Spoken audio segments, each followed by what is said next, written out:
You must be part of a choir. It's such beautiful, such beautiful voices. You'll be Esquire, right? Namo tassa bhagavato arahato samma sambuddhassa. Namo tassa bhagavato arahato samma sambuddhassa. Namo tassa bhagavato arahato samma sambuddhassa. Buddhang dhammang sanghang namasami. So our last evening together, until the next evening together.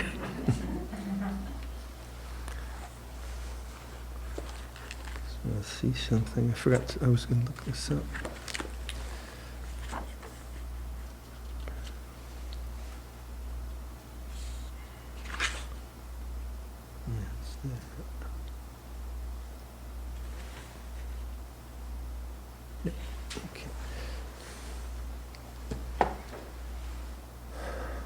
So what to say?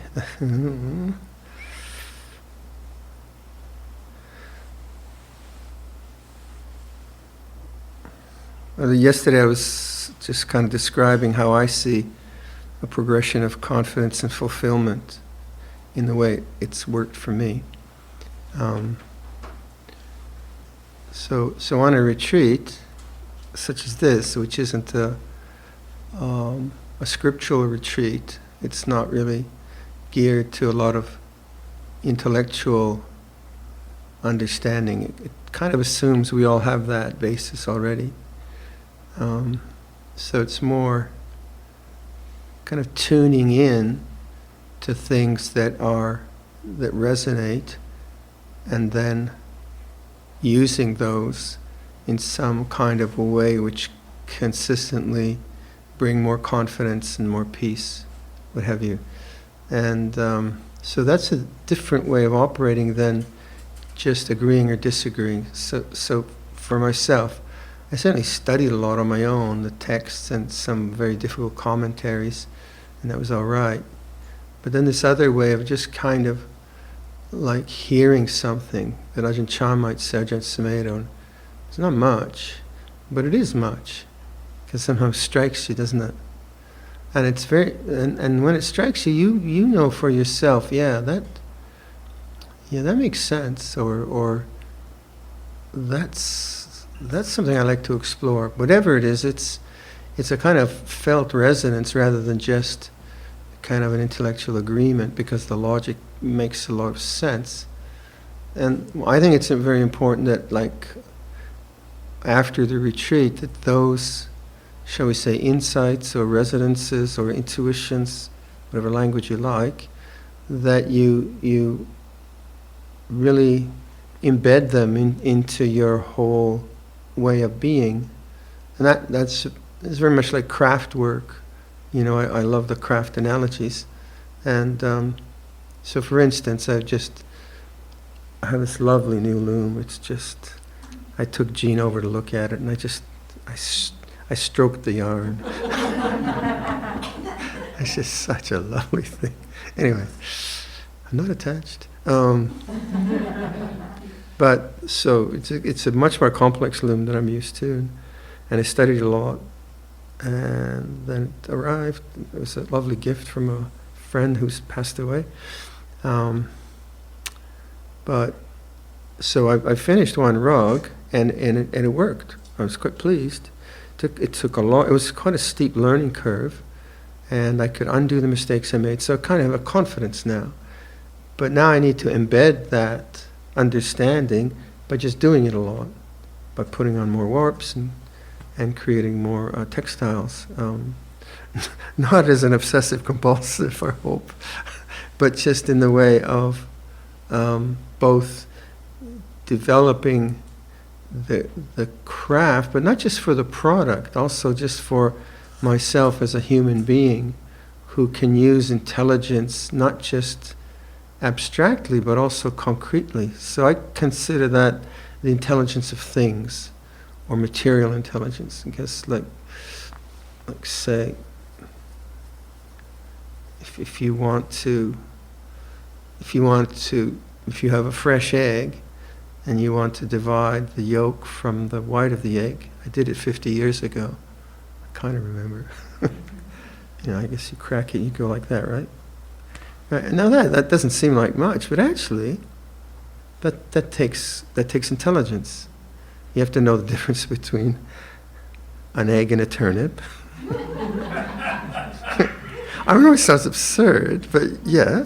And turnips you can bounce on the floor, but your raw egg, you don't want to do that. You have to know how to handle it, you have to refrigerate it, and so on and so forth. So that's the intelligence of the egg. Right?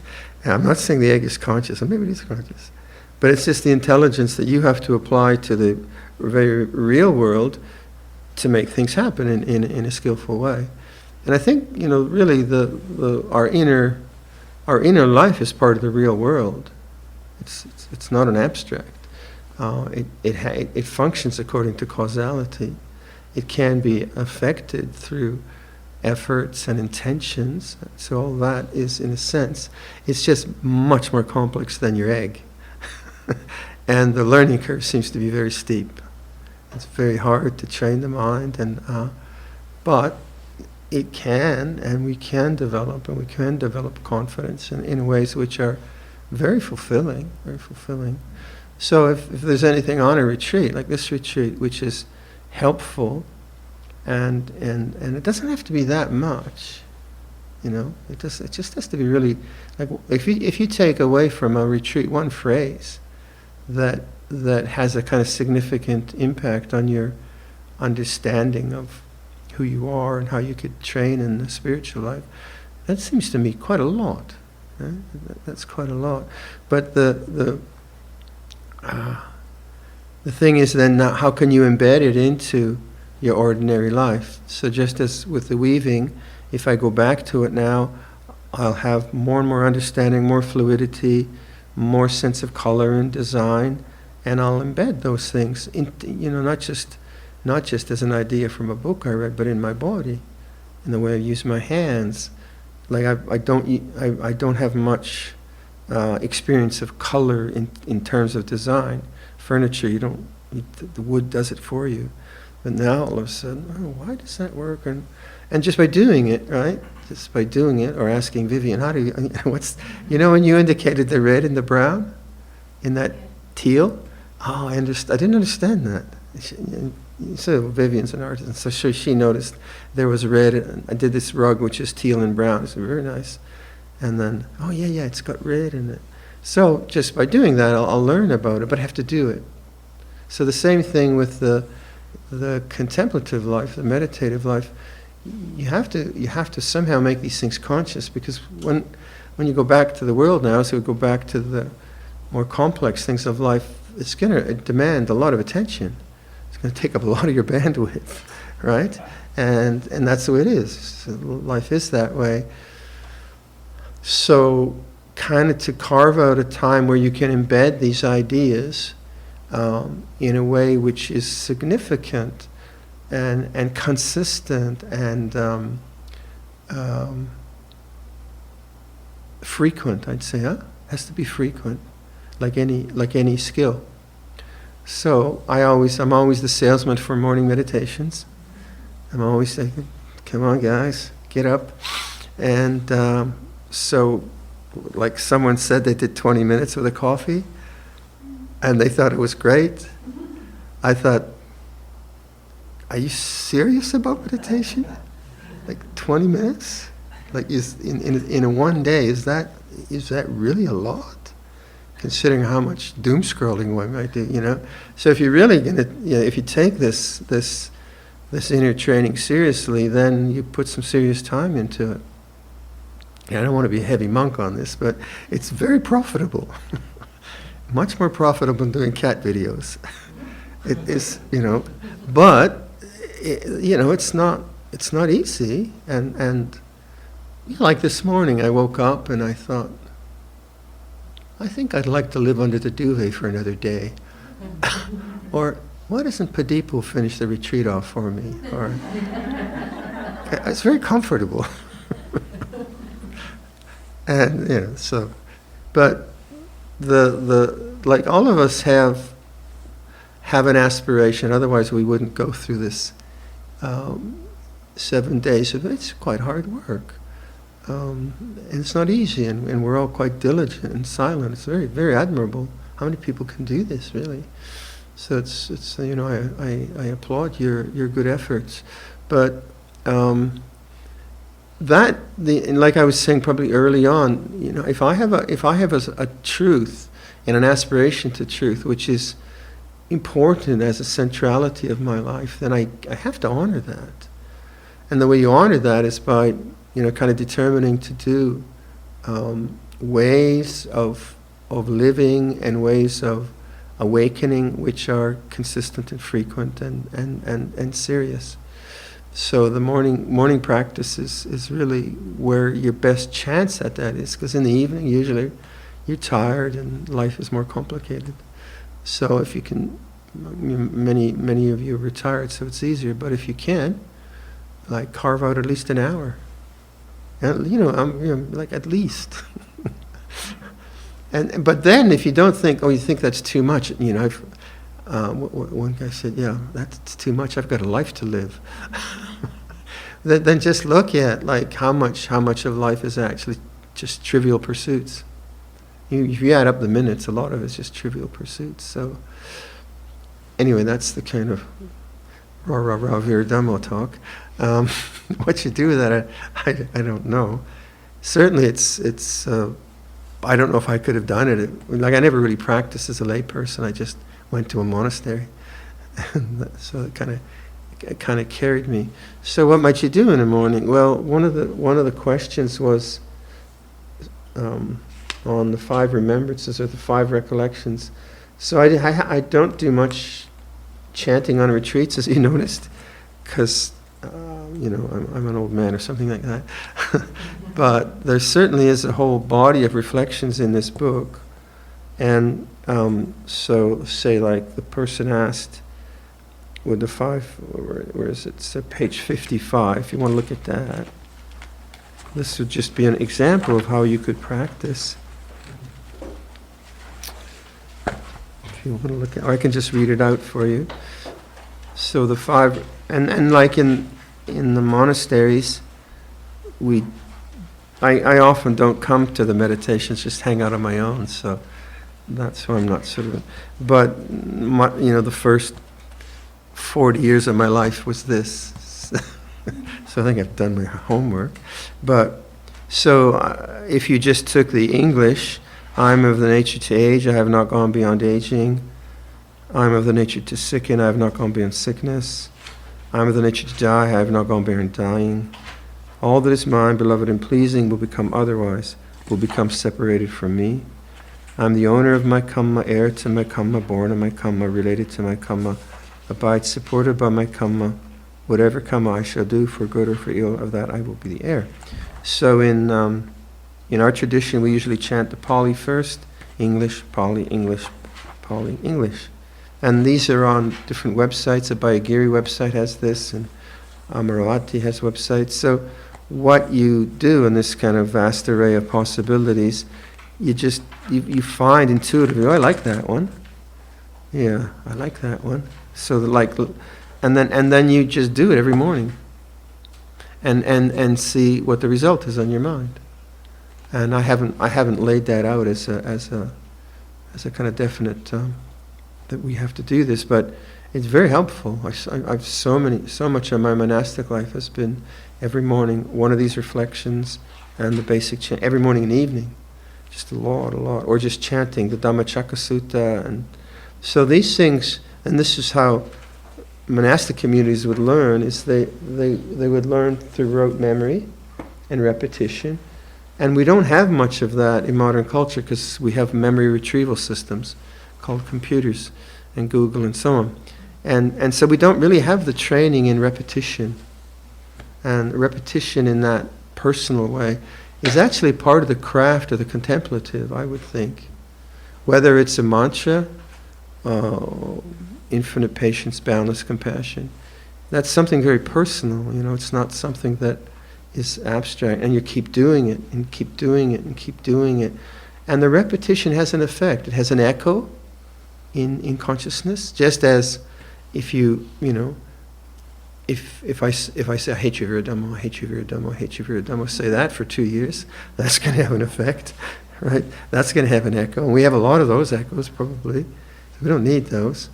So, taking a structure like that into your morning practice is helpful, because sometimes it can be too nebulous, too empty, not structured. So typically what people might do is they would have a shrine. They would really care for the shrine, put lovely flowers, and make sure there isn't wax all over the place and dust, and do that as a part of the ritual of care. And then do the introductory chanting, and maybe do one of these reflections before or after, and then incorporate into that a period of sitting or walking meditation. And do that for 5 years. Then it's a craft, isn't it? Then it's not just, oh, that was really inspiring, I think I'll do some meditation today. Well, actually, tomorrow. And you'll never learn the craft that way. So there is this need, and the idea of embedding something. So if there is some phrase or phrases that are helpful, like you were saying, Jane, you were saying that phrase to put down the world. And that's a very common one in Buddhism. I haven't used it much. It's very common. It can be very powerful, right? It just hits you. I don't have to pick this up. But now bring it into consciousness. Make it very conscious, again and again and again and again and again, and then that becomes the kind of informed part of awareness, not just the kind of functional part of awareness where it's hot or it's cold or whatever, but it's the informed part where you see you're picking up the world, and then, oh no, you don't need to do that, and that is kind of insight and practice. And even culture, I would say it's a culture of letting go, because the language and all of that is about that. So if you want to develop a morning practice, you can bring in all these lovely elements into it, and then they become your friends. They're really kind of, oh yeah, there's my old friend, the cushion. And then the shrine is always associated with goodness. And then these chants begin to just echo in your mind, and then they come up when you're inadvertently, and they just come up as teachings. So that's one kind of very pragmatic thing you might do.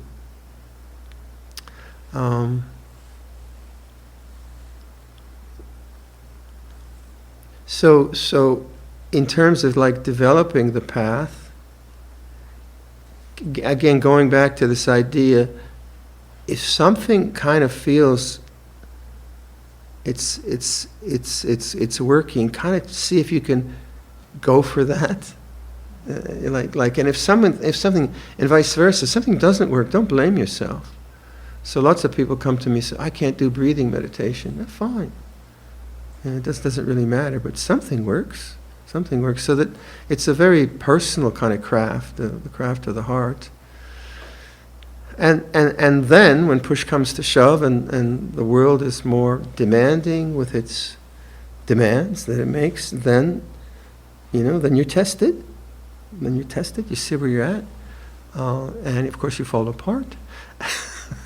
And then that's very important. Then come back to a regular sitting, because if in the first, like the really complex interaction you have in worldly dharmas, and you get kind of blown away by it and upset or whatever, and you think, oh, my practice is gone. It's not gone. You just have there's some lightning. You have some different things to work with. So that's very important. Then I think morning practice again. If I get really upset with someone or whatever, then, oh, come weather. Come. I love it. Cool nights. But you get, I think I'll just turn this way. This is more interesting. I think Zeus is saying, put the stone down.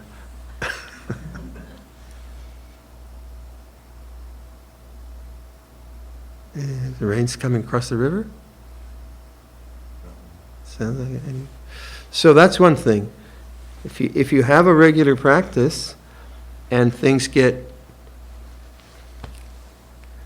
a bit wonky, then you return to that regular practice because you do it all the time, and then you deal with it, rather than it kind of having to deal with it the first 5 days of a retreat, because that quite often is the case. So if you want to meditate, meditate. If you don't want to meditate, meditate. And then in terms of reading or study, it kind of depends how much you already know. If you've already read a lot, then I would just return to basic principles like words. Like if you understand the Four Noble Truths, then just write down the word, like craving, bhava, vibhava, and kama tanha, and just kind of, or becoming, getting rid of, and preoccupation. And just write those words down as a reminder of this informing your awareness with Dhamma, rather than just being functional awareness. And then next year, come again. Get a top up. How do you interpret not born again into this world? I interpret it psychologically. And also there was a question about ahankara mimamkara, I making, my making. So that's a Pali term which I just find delightful. I making, my making, ahankara mimamkara. It just kind of has that nice ring to it. And it's just basically the storyline that you're torturing yourself with. We do that, don't we? Oh, I'm no good, I shouldn't be this way, and they shouldn't be that way. That's ahankara mimamkara, right? And so that is also the aspect of being born into this world.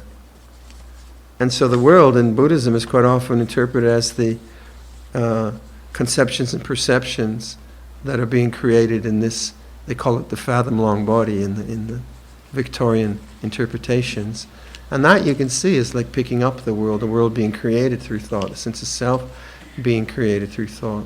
So when that's not believed in, when that's known as an object, then that returns you to the silence of the mind. And then, whatever rebirth might be about in a larger sense, I don't know, but certainly when death comes of the body, you probably got a better chance of exploring that possibility, I should think, because you sort of let go of the whole identity problem. I just had one friend just died a few days ago, and I just got another message from someone, so I'm kind of in that mode of thinking about them. But as monastics, we're often asked to contemplate the whole, dying and who dies and all of that. It's very hard to make that.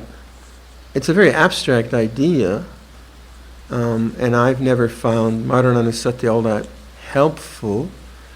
I used to go to morgues in Bangkok as a young ghoulish monk, and I'd look at autopsies. But although that was, it was pretty shocking to see someone they were dead, cut open, and they take out, you say, oh, the liver's really big. It was also actually very interesting. And then, they kind of rip the face off and then cut the skull open and take the brain out. And so it was kind of shocking at first. And once you got past the shock, oh, this is really interesting. But it never really, affected me about contemplating death. Seeing my mother, because I was, when my mom died, I was with her. I asked the morticians not to come until I had been with her long enough.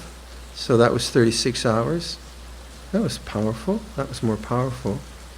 But my curiosity really is about the unborn and undying.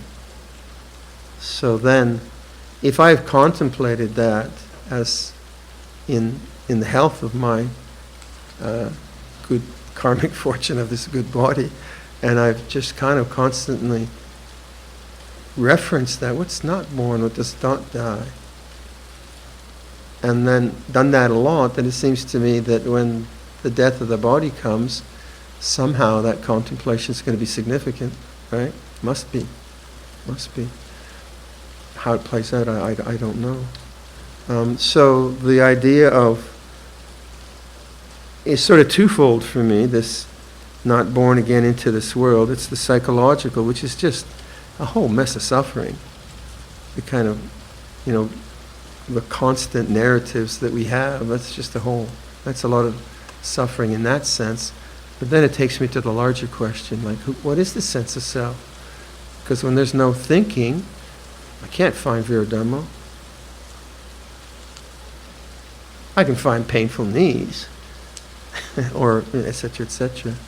So these are, for me, as a meditator and as a monk, these are very serious questions, but they're not answered through intellect. They're answered through not having an answer, I guess, through silence, that kind of thing. But they are important. Come on, Rain. Are you working on a book? No, Colleen is. What's the title? Yeah. And it's on a tell us what it is.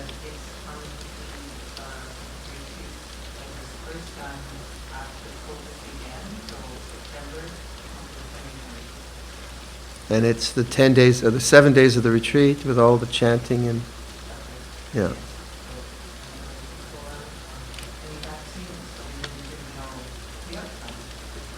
Right. So Colleen and Nitya and Amrasiri are just taking tapes from that talk, from that retreat. Have you ever considered writing a memoir? I can't take myself seriously.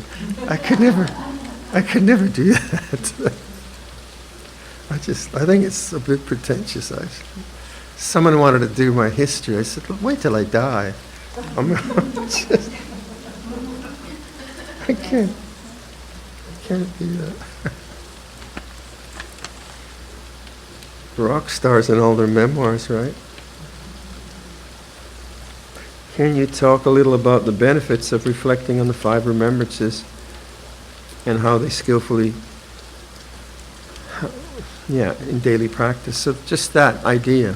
And there's there's the reflections on the unconditioned, the Metta Sutta. There's many very good reflections. So if you can, these books are online too.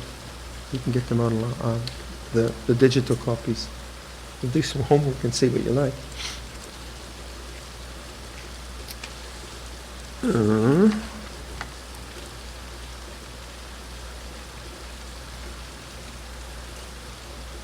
I can be very spacious when meditating, but when I'm doing chores, I feel tightness on those dishes. Any suggestions on how easeful while doing? Well, you just make conscious the feeling of tightness and the wanting to get finished, right? That's usually... But there is something about holding your plate tightly.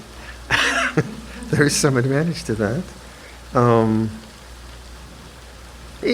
For me, it's like all of the manual things I do. It's about learning, whether it's a mundane thing of sweeping a path or a more complex thing like weaving. It really is about the mind. How do I do what I do, and why? What are my attitudes towards it, and what are the result of those attitudes?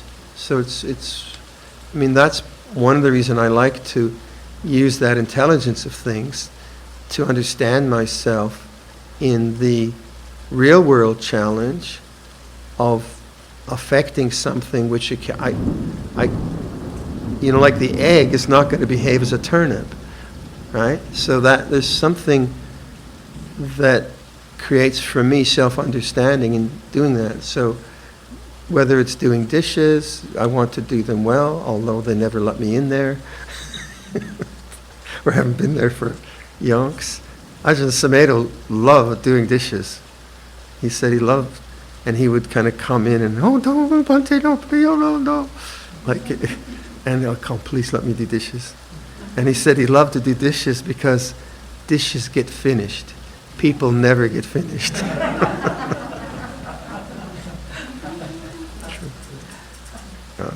But anyway, to like, because we do emphasize mindfulness in the way we do things, but it's also mindfulness of the mind. So if I'm really uptight about that, then that becomes, okay, where's that coming from? Getting it finished, or just the way, like a lot of my work habits that I've worked on, are just bad habits of trying to get stuff finished. And then, I'd do 90% of a project, and then I'd rush to get it finished, and then I'd ruin it. And then you wanted to get it finished. And just that is a brilliant learning. So, yeah, there's a lot more difficult things, but it's the same kind of idea that the doing things is about the mind as much as about the things. So, please explain me making, mind making. How does this relate to not self? Well, it's the dropping of what we call Sakkaya Ditthi. There's kind of levels of self-view in the texts. And the first is Sakkaya Ditthi. That's the really coarse level of thought. And I'm no good, I'm great. Oh, I shouldn't have done that. And, the kind of just those thinking narratives. But at the very end, like mana and avijja, I'm not really sure what those things mean, but there is a text where the monks go to a senior monk who's supposed to be really far on the path, and they ask him, "Are you enlightened?" Dave, it was monks asking monks, so they're allowed. But he says, "Well, it's like this. It's like when you wash a piece of cloth and you have soap in it, then even though you rinse it a lot, you still have the kind of slight suggestion of soap. And then when you put it on the line and the sun airs it and the wind airs it, then that completely goes." So that's how he describes his own realization. There's still a subtle sense of self, of attachment to the witness or whatever, will you? And so you find these kind of levels talked about, but ahankara mimankara is very much about storyline narrative. Windows are open. Oh, hello. We better close them up.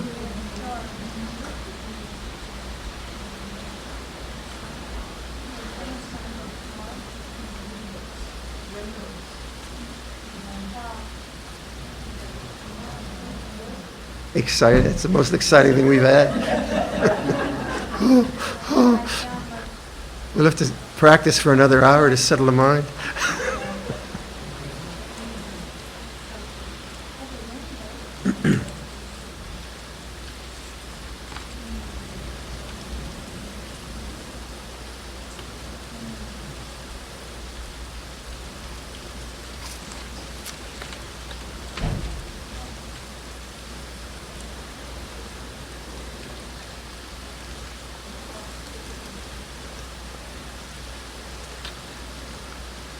That was a long heat spell, wasn't it?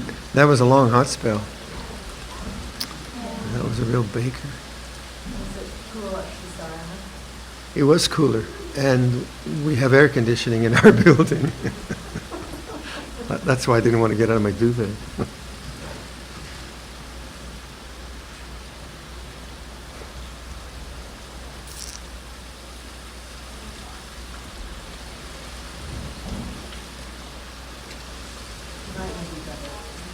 Yeah, it's broken, isn't it?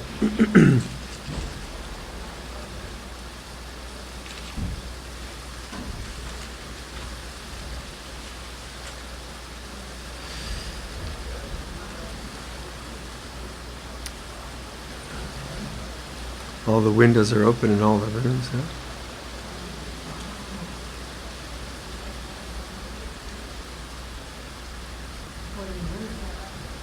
I got it really wide open. But there's nothing under. Yeah, it's all right, yeah. Any questions while we're waiting for Zeus? How long will it last? What, this, the weather, right. I agree. Totally agree with you. Some questions the Buddha never answered.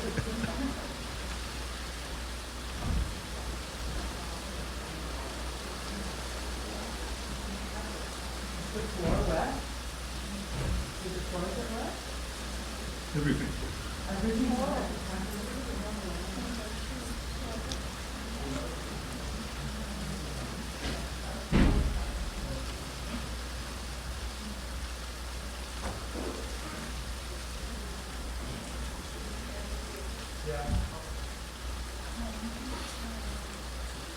Did you report on the situation? Well, there are windows open and built trying to get them closed. You should check your rooms too, if you have a window wide open, or the window might blow open. And if your dad's right under the window, then that's So, wait. Let's end the meeting. I don't want to sit here all night. It's okay for you. Let's just end the meeting. Those of us who are still here. Otherwise, it's going to be Monty Python. Zoom. Dear friends in Zoom, we are having a slight shower and everyone's panicking. All right, let's finish in our usual way.